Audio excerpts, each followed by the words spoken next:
Senhoras e senhores, vamos para mais um vídeo. E antes de mais nada, se você é um religioso que tem paixão pelo que você lê na Bíblia, eu sugiro que você não fique nesse vídeo. Você pode sair, tá? Porque pode ser que você se ofenda, se entristeça com as coisas que a gente vai falar aqui. Toda vez que eu procuro ler a Bíblia, eu leio com a visão crítica. E aí a gente acaba desconstruindo muitas coisas que as pessoas constroem na sua vida através da fé. Através da sua fé, lendo a Bíblia. Tá? E hoje eu quero falar sobre a solicitude. Sim. Aliás, sobre a solitude. E hoje eu quero falar sobre a solitude. Você sabe o que é solitude? Pois é, então se você não sabe, permaneça aqui comigo que eu vou estar falando aqui em detalhes.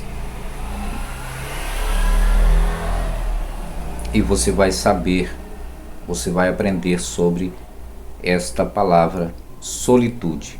Meus amigos, quando eu li a Bíblia hoje, eu li exatamente no capítulo 2 de Gênesis e no verso 18 que me disse o texto: disse mais o Senhor Deus, não é bom que o homem esteja só. Não é bom que o homem esteja só, disse Deus. Far-lhe-ei uma auxiliadora que lhe seja idônea. Então, quando eu li esse texto, me veio uma série de questionamentos. E eu perguntei, por que será que Deus não achou bom que o homem estivesse só? Qual foi o problema que ele viu nisso? E é sobre essa questão que eu quero discutir com você aqui nesse vídeo.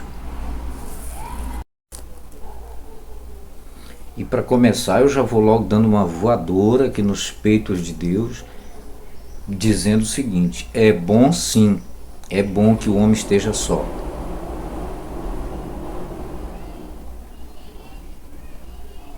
Tá? É bom sim que o homem esteja só.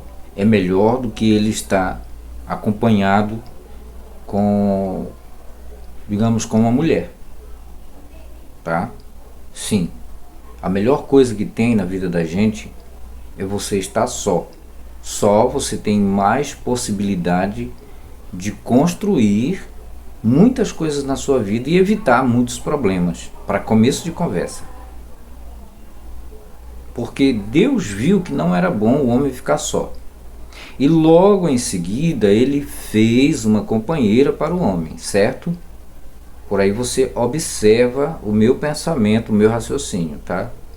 E observa também as ideias do texto da Bíblia, as ideias de Deus. Aqui no texto de Gênesis 2,18 está dizendo que Deus viu que o homem estava só e não achou por bem que ele ficasse só, não achou bom ele ficar só. Por isso Deus fez uma ajudadora, uma mulher para ele. E logo depois que Deus fez a mulher e a entregou para o homem, o que foi que aconteceu? Qual foi o grande projeto desse casal? Desse relacionamento? Qual foi? Foi um projeto positivo ou foi negativo? Aí nós vamos para o capítulo 3, que diz que a mulher se sentiu tentada pela curiosidade, despertada pela serpente, um animal mais astuto que todos os animais, e a mulher comeu do fruto proibido. Não seria razoável, não seria perfeito que o homem estivesse só? Se o homem estivesse sozinho, ele teria caído em tentação? Ele teria comido do fruto proibido? Certamente que não, né, meus amigos? Então por aí você vê que não foi um bom negócio Deus ter criado a mulher, Deus ter, né, trazido a mulher para servir de companheira para Adão. Deus disse que não era bom que o homem estivesse só. Eu, porém, digo para você, né, falando como o texto lá de Jesus no Novo Testamento, eu, porém, vos digo, é bom sim que o homem esteja só. Porque no início, quando se escreveu a Bíblia, essa era uma ideia patriarcal, uma ideia patriarcalista, que o homem tinha que reproduzir a sua espécie. E a mulher não servia nada mais, nada menos do que apenas um objeto de reprodução. A mulher foi feita com esse propósito dentro do contexto da Bíblia, tá? Dentro dessa visão machista, dessa visão patriarcalista, é de que a mulher era apenas para gerar filhos. Tanto é que dentro do contexto da Torá, do Velho Testamento, os relacionamentos era permitido a mais de uma mulher, tá? Por aí você vê que a intenção do relacionamento no Antigo Testamento era a proliferação, a procriação, tá? Então por isso que era permitido as relações com mais de uma mulher, que o homem poderia ter mais de uma mulher. Aliás, a Bíblia, em todo o seu contexto, ela é machista. Ela expressa, né, com muita imposição, com muita imponência, né, o machismo, a figura masculina. Porque para você começar a analisar, você vê que nos primeiros 3 capítulos da Bíblia, tudo o que acontece é em função do homem. O homem é a figura central desses 3 capítulos, tá?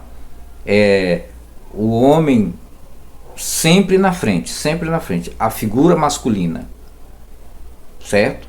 Então, meus amigos, essa visão de que o homem não pode ficar só porque não é bom, porque é uma coisa ruim, isso só cabe dentro da visão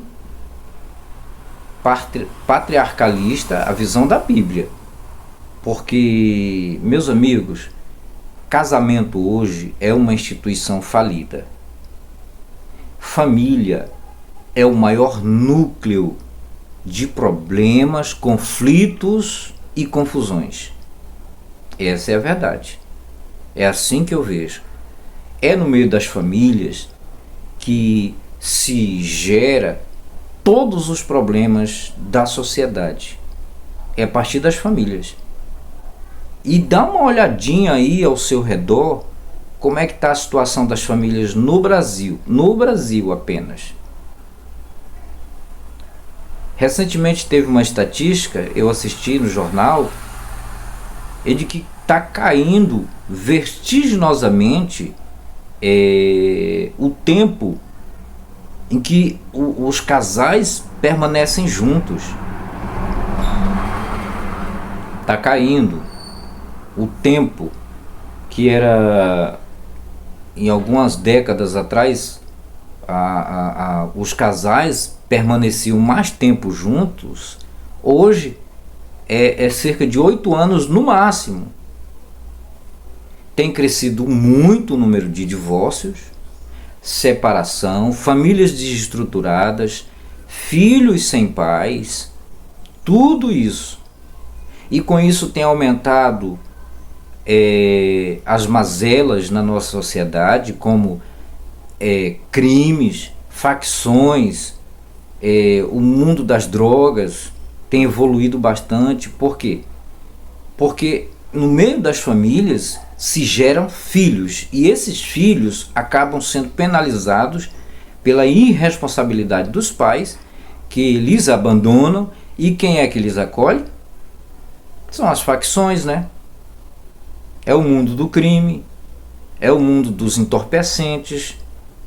E aí você vê o que está acontecendo na nossa nação. Então, tudo isso se deriva do relacionamento do homem. Do relacionamento do homem. Aí você, que é um camarada que está solteiro, que está jovem, que está começando a sua vida, você já pensa logo em se meter numa cangaia, né? Debaixo de um fardo que você não está preparado para você assumir. Que é um casamento, que é construir uma família. Você não tem certeza de nada, você não tem estrutura nenhuma. Você não tem um bom emprego, você não terminou seus estudos, não fez uma faculdade, você não tem uma profissão boa para você poder dar suporte para os seus dependentes, né? Aí você gera logo o quê? Dependentes. Você busca logo gerar filhos, família. Tá certo isso aí? Então, meu amigo, não que eu tenha nada contra a família, preste atenção, não que eu tenha nada contra, eu não tenho nada contra a sua decisão. Se você quer formar uma família, se você quer ter filhos, tudo bem, isso é uma questão sua.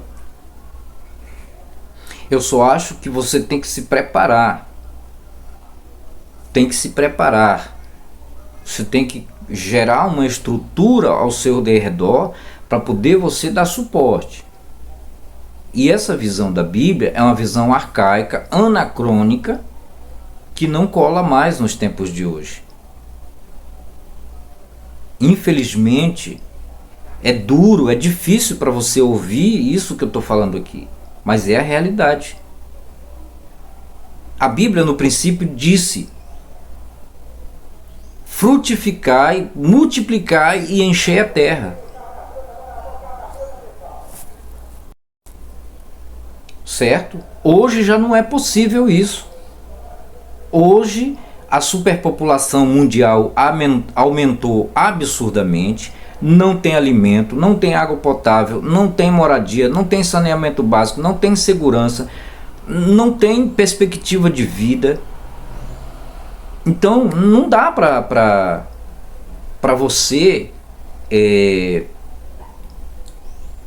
praticar esses conselhos. Não dá para praticar esses conselhos. Essa é uma visão ultrapassada, uma visão patriarcalista, tá? Quem vai sofrer, você pode até cumprir isso aí, mas você vai sofrer na pele. Se você encher a sua casa de filhos, botar 2, 3, 4 meninos dentro de casa sem ter a devida estrutura, quem vai sofrer na pele é você. Deus não vai te ajudar, político não vai te ajudar, vizinho não vai te ajudar. Quem vai sofrer na pele é você. Então isso hoje não é importante. Entende? A visão da Bíblia em muitos textos não é mais importante. Hoje não. Aliás, nunca foi tão importante assim, tá? Então, a Bíblia é a favor do casamento. A Bíblia é a favor do casamento. Tanto é que ela bota uma cerca intransponível para você que quer casar, você que faz parte da visão, da ideologia religiosa cristã. A Bíblia põe uma cerca para você não pular essa cerca. E qual é essa cerca? Qual é? Nas palavras de Jesus, no capítulo 19 de Mateus, a partir do verso 6, diz que quando o homem se casa, né, ele diz aqui, ó, por essa causa, o verso 5. O verso 4 diz assim: não tendes lido que o Criador desde o princípio os fez homem e mulher, e que disse, por esta causa deixará o homem pai e mãe e se unirá à sua mulher, tornando-se os dois uma só carne?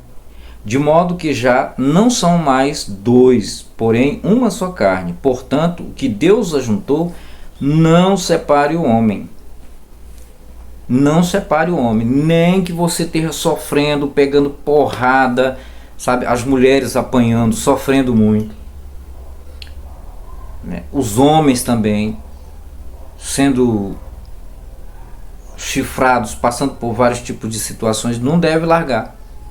Essas são as cercas que a Bíblia coloca para o casamento. E disse aqui, ó,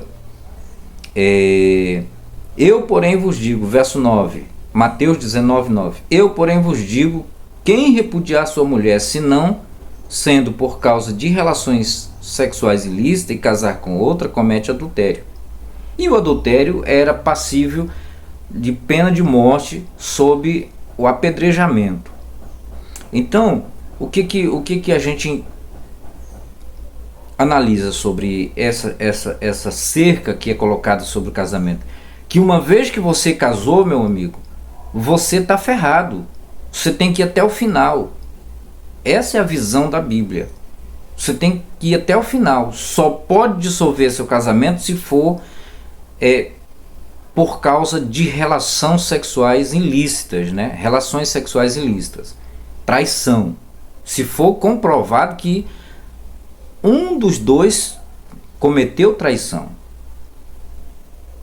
Se o marido usar droga, se o marido for um criminoso, for um faccionado, a família estiver em perigo, a mulher não pode largar o marido. Segundo a visão da Bíblia, a mulher não pode largar o marido. Só pode largar se for por relação sexual ilícita. Se o marido for um machista, um esclerosado, que gosta de espancar a mulher, que maltrata a mulher, ela não pode deixar ele. A Bíblia não permite.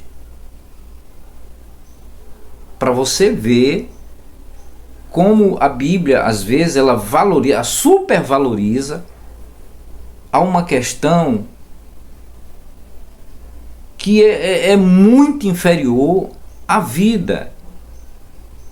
E que a vida da pessoa acaba tendo menos valor para a visão bíblica do que um dogma, do que uma regra que não passa de uma imposição, de um pensamento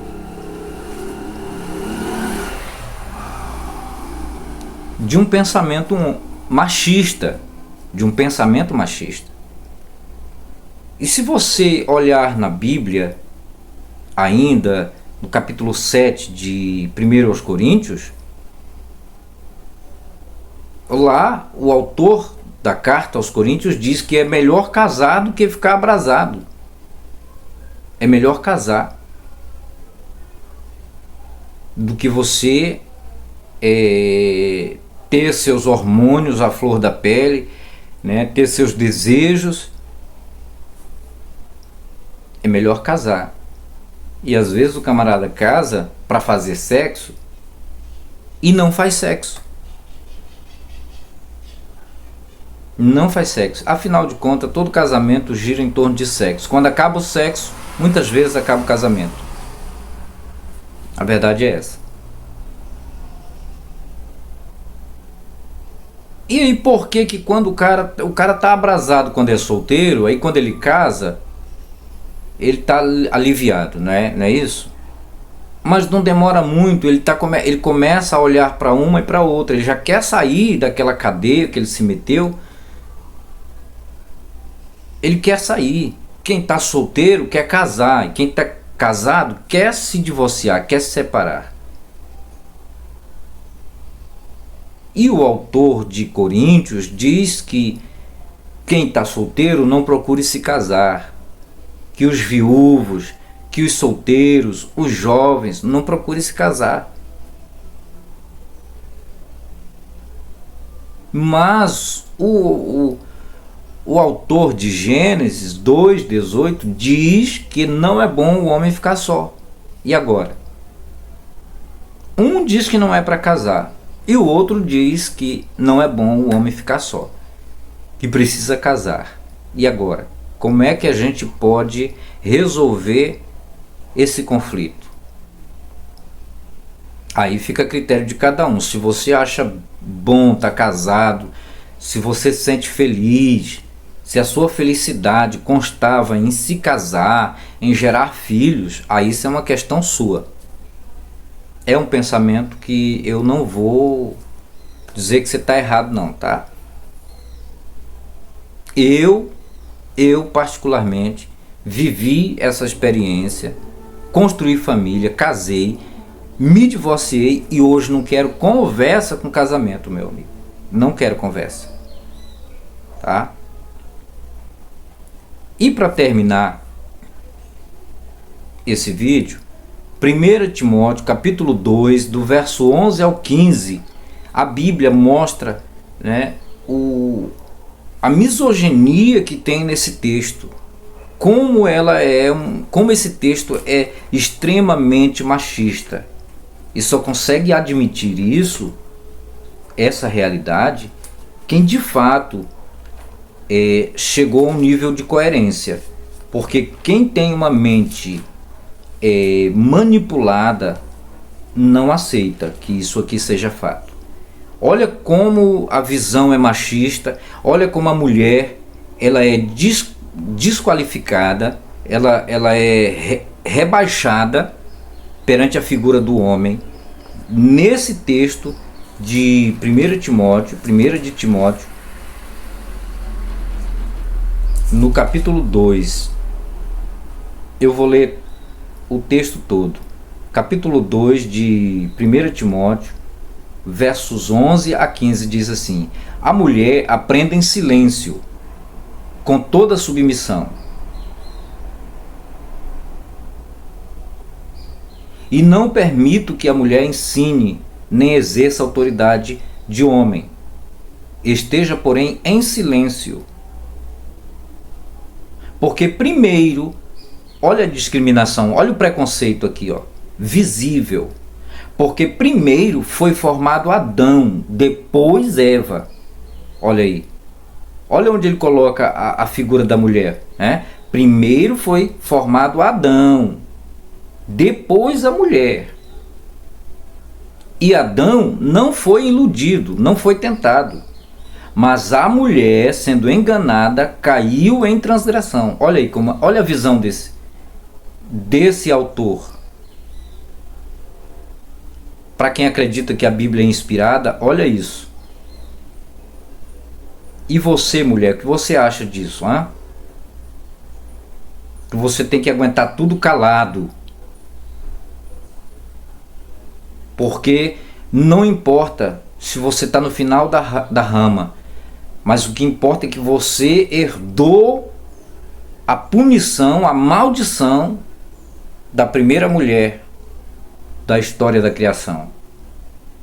Você paga um preço que era dela, né? Você paga hoje. E isso é porque Jesus já veio, já morreu, já levou sobre si todo o pecado. Mesmo assim, a mulher continua sendo discriminada na visão do autor aqui dessa carta de Timóteo, 1 Timóteo 2. Mesmo assim, ela continua discriminada, né? Sofrendo aqui algumas desqualificações.